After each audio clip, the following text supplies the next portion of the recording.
La terre a dit oui. Sénégal, il est l'heure de dire oui. Jeunes d'aujourd'hui, nouvelle génération, reste pas la honte, sois fier et digne de ton pays. Sénégal, please stand up. Oh. Sénégal, please stand up. Oh. Sénégal, please stand up. Oh. Sénégal, please stand up. Yeah. Oh. Sénégal, ya des, benn mbedd mu fees ay kaar yu sees sunu gaal ne sees sunu mbaal ne fees jot na gis nga fi ba fee ñëpp a ës ñëpp a rës ñëpp a sës nañ leen daay sës lépp lu bandu res képp ku bandu des nguur gi ñun la ñooy fal fale ñooy woote soppi ñooy teg tegi ñooy taf teppi Casamance ba Ndar excellent Dakar. Je m'appelle Mamoudou Mbaye, plus connu sous le nom de Odou Mbaye. Je suis artiste, rappeur, compositeur, slammer, président et directeur du festival Nangadef de Birkelane. Je suis aussi président de l'association pour le développement des cultures urbaines de Birkelane. Donc c'est une association qu'on a mis en place depuis 2013 pour contribuer au développement de notre localité qui est Birkelane. Donc ce festival est aujourd'hui à sa 6e édition. Donc on est juste au dernier jour de session de formation. Pour cette année, on a décidé de faire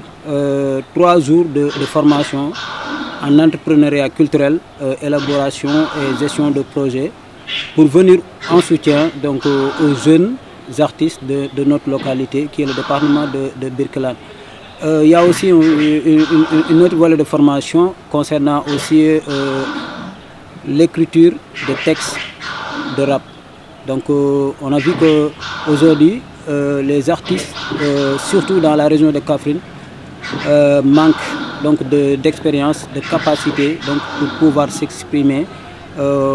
s'imposer aussi dans le milieu des cultures urbaines. Donc c'est pourquoi on a mis en place ce festival-là pour soutenir les jeunes artistes de notre localité. Il y a un autre volet qui est un volet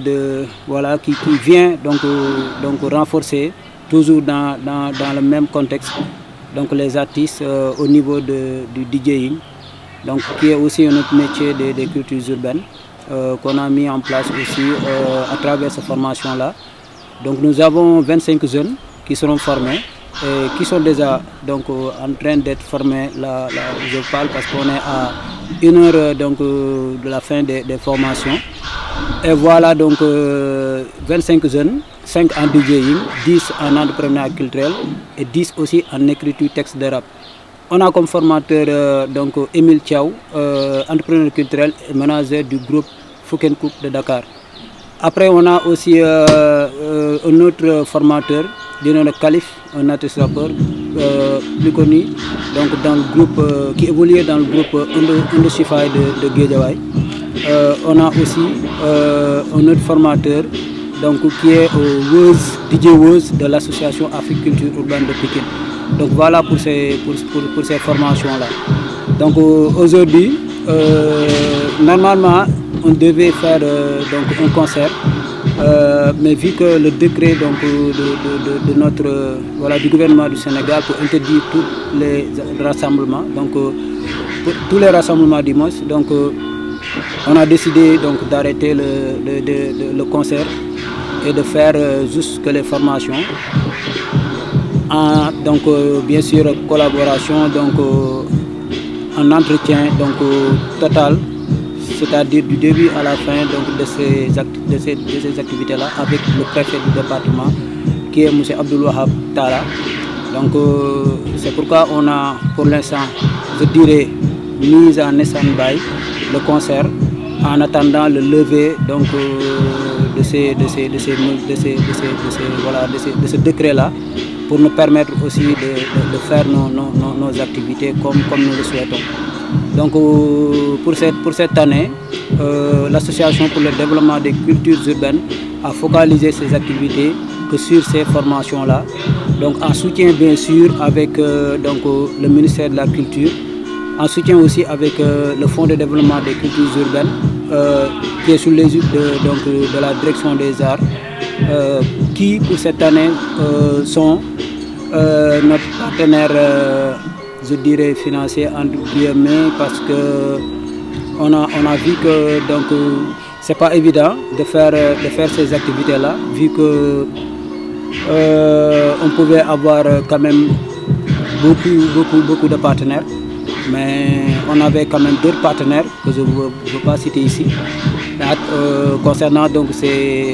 voilà quoi, donc cette pandémie là, donc on n'a pas pu voilà terminer donc voilà la convention qu'on avait signée. Donc on est obligé donc de respecter, donc de comprendre ces partenaires là et d'espérer travailler avec eux pour les autres éditions à venir. Donc voilà, en résumé, donc le festival de cette année-là, donc qui est à sa 6e édition. Nous remercions aussi le maire de la commune de Birkelane, M. Fallou Fall, qui a quand même su nous mettre en place, qui nous faciliter les hébergements. Il y a aussi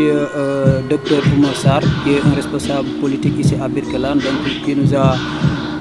aussi aidé donc à l'octroi des salles de formation. Il y a aussi Madame la directrice du centre culturel régional de Kaffrine, qui est aussi à la tête de cette association-là, donc indirectement, administrativement aussi, elle nous vient à soutien sur beaucoup de choses. Donc nous avons des partenaires stratégiques, le centre de formation professionnelle là où nous sommes. Nous remercions le directeur Monsieur Diop plutôt, donc qui nous vient en soutien pour ces activités-là. Donc pour résumer, voilà, c'est ça donc ce que nous sommes en train de faire. Et que nous remercions tout le monde, tous ceux qui sont donc à Birkelane, toute la population du département, surtout la jeunesse. Et nous appelons donc les partenaires à venir s'investir donc dans les localités, surtout dans les régions, parce que je crois qu'on en a plus besoin qu'à Dakar. Parce qu'ici, il y a beaucoup de choses à faire. On est très en retard par rapport au développement de notre localité et des régions d'une manière générale. Donc voilà sur ce à quoi je vais m'arrêter et vous donne rendez-vous donc aux éditions à venir. Donc voilà, je vous remercie au nom de l'association pour le développement de culture urbaine de Birkelane dont je suis le président. Waaw man la Kalif Kalif Bondé, chef lyrical Arifine de lyriciste. Waaw actuellement ñoo ngi Birkelane dans le cadre du festival Nanga Def ren mooy 6e édition bi. Donc man dama fi ñëw en tant que formateur en écriture. Donc ñoo ngi def atelier yi, il y a un formateur aussi ci wàllu bind projet entrepreneuriat muy Émile. Am na aussi beneen formateur mooy DJ Woz, ok ci DJ. Donc ñun ñett dañ fi ñëw dans le cadre du festival de Nanga Def, donc 6e édition. Donc dañ ñëw pour defal les jeunes de Birkelane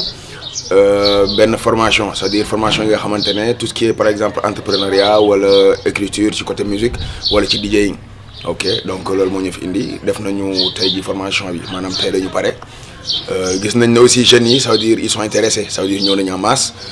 def nañ ko am na benn série bu ci am te gis nañ ne aussi bon ñoom loolu yitteel na leen. Je pense que su amee pérennité c'est-à-dire ñu pérenniser loolu dina jur dara. Waaw ren bien vrai que 6e édition la mais su ma jumul ren mooy première fois ñuy def ay atelier de formation comme lii te gis nañ ne les jeunes yi nekk ci localité bi ils sont intéressés par ça ñoo ngi jóge ba ci yeneen village di ñëw pour assister ci loolu. Donc je pense que ne c'est une idée bu noble ñoom yàgg nañ ko bëgg parce que ñoom directement dañu koy xamloo ne ñoom yàgg nañ ko bëgg mais amuñu woon opportunité di ko am parce que tey jii suñu xoolee ci zone bi wala ci secteur bi amul fenn fu ñu mën a amee ay formation ci entrepreneuriat. Waaw donc su fekkee am na ay formateurs yu jógee ba Dakar ñëw fii di leen jox loolu te gis nañ ñoom aussi ça les intéresse donc c'est une bonne chose. Donc je pense que ne idée boo xamante nañ ko war a soutenir la pour ñu pérenniser ko déwén aussi ñu mën a ñoom yokk seen niveau ci leneen bien vrai que 3 jours xaw na xat mais je pense que ne base bi ñoom am nañ ko mais su fekkee pérenniser nañ ko chaque année ñu koy am dinañ fii gis ay entrepreneurs yu bëri yoo xamante ne ci cadre festival bi la ñuy génnee te ñoom suba dañuy gérer ay entreprise culture urbaine ñoom ñooy teg initiative yooyu. Je pense que ne tey autorités yi jot na tey ñoom ñu dugal seen loxo ci loolu parce que culture moom mooy nekk mooy aamu société n'est-ce pas donc ñoom waroon ci mën a dugal seen loxo waruñu xaar ba ay jeunes yi nga xam ne ay acteurs culturels lañu ça veut dire ñoo xamante ne surtout ñu nekk ci ay culture urbaine seen moyen demeewul noonu dañuy dem di ko wuti des fois muy compliqué ñoom ñooy organiser loolu ça veut dire ils font venir ça veut dire ay formateurs jëlee leen Dakar yi leen fii héberger leen jox leen ça veut dire lépp donc des fois day xaw compliqué si ñoom je pense que ne autorités yi jot na tamit ñoom ñuy gën a intéressé wu di soucier wu ça veut dire ci culture ñoom ci localité bi ñu nekk waaw je pense que ne loolu jot na ñoom tey ñoom ñoo waroon organiser loolu woo acteurs culturels yi nekk ci localité bi ne leen écouter ñun pare nañ pour jàppale leen ci nangam lan ak lan ngeen bëgg ñoom ñu def ko waaw je pense que loolu c'est dans leur intérêt ci intérêt global c'est-à-dire société bi la parce que localité boo dem am na culture bu fa nekk foo dem da ngay gis culture boo xamante ne tey ñu exploité wuñ ko n'est-ce pas je pense que ne autorités yi loolu seen rôle la ñoom c'est-à-dire ñoom ñu woo jeunes yi nekk foofu ak seen maigre moyens yi ñuy demee ñu woo leen ne leen attends ñun dañ leen war a wala dañ leen bëgg accompagner ci seen projet nangam ak nangam waaw parce que tey jii sooy xool ateliers yi ñuy def yëpp formation yi ñuy def yëpp tournée yi may def ci Sénégal yëpp acteurs culturels yi ñoo koy teg waaw particulièrement ñi nga xam te ci culture urbaine lañ bokk ñoom ñooy jël seen i moyens di ko ci def ñooy jóg di daanu xama et cetera donc tey jot na tey ak autorités yi tamit dugal ci seen loxo waaw woo leen waxtaan ak ñoom parce que c'est des jeunes yi nga xam ne dañu ambitieux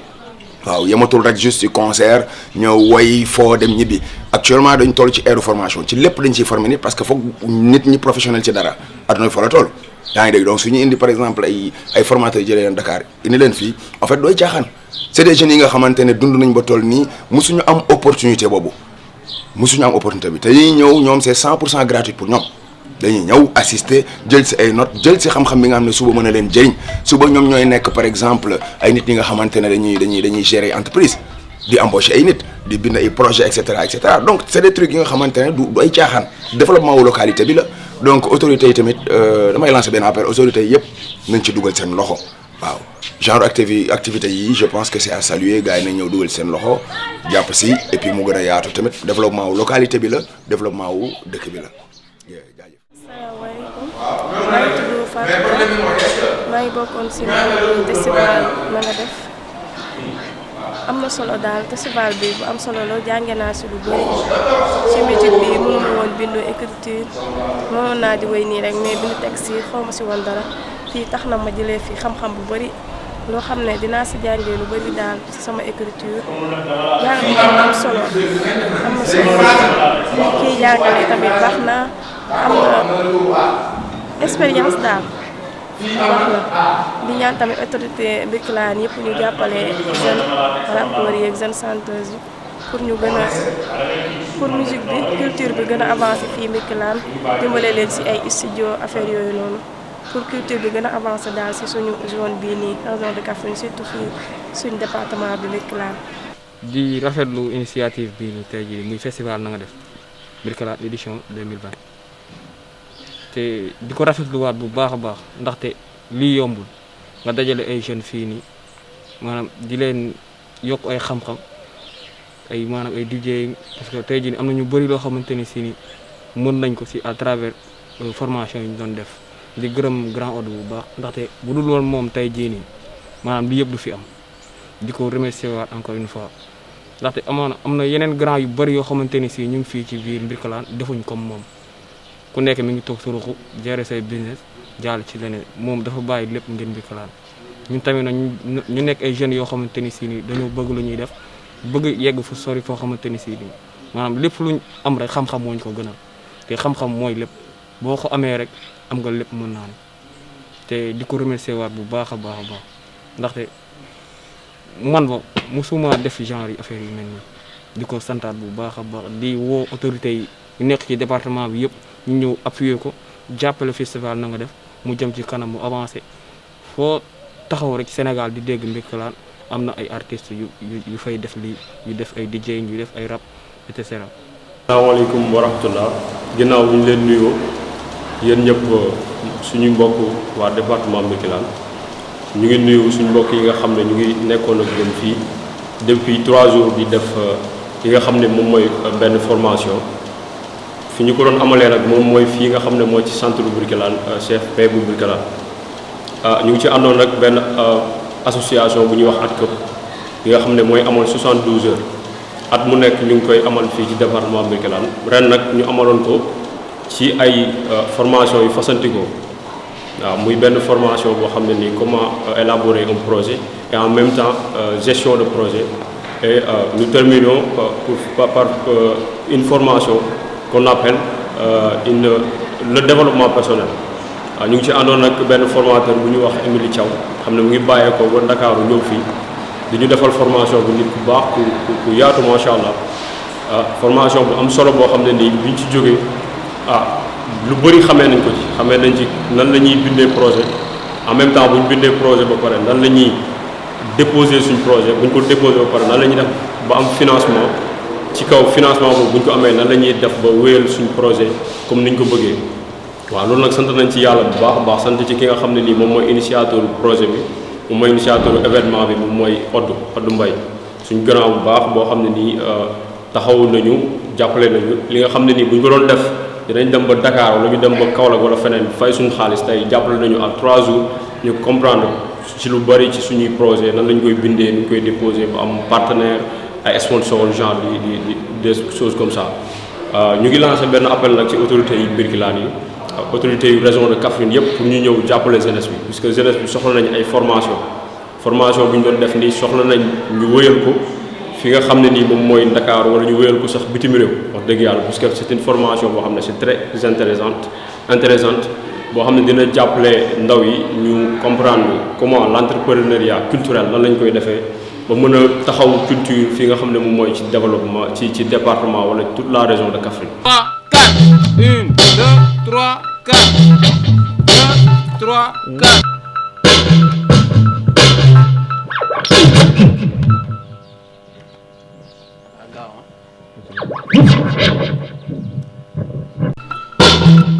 Voilà boobu baax na normal nii moo normal 4 voilà bul génn gum de bul génn gum 3 4 nii moo normal 4 après nga génn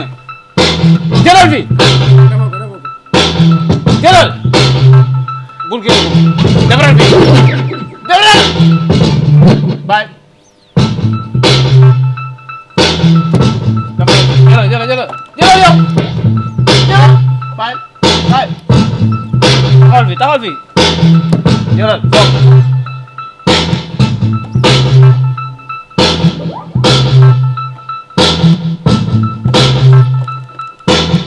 yàq nga ko 2 tours la def yàq nga ko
Emel kaay jël. Kaay jël.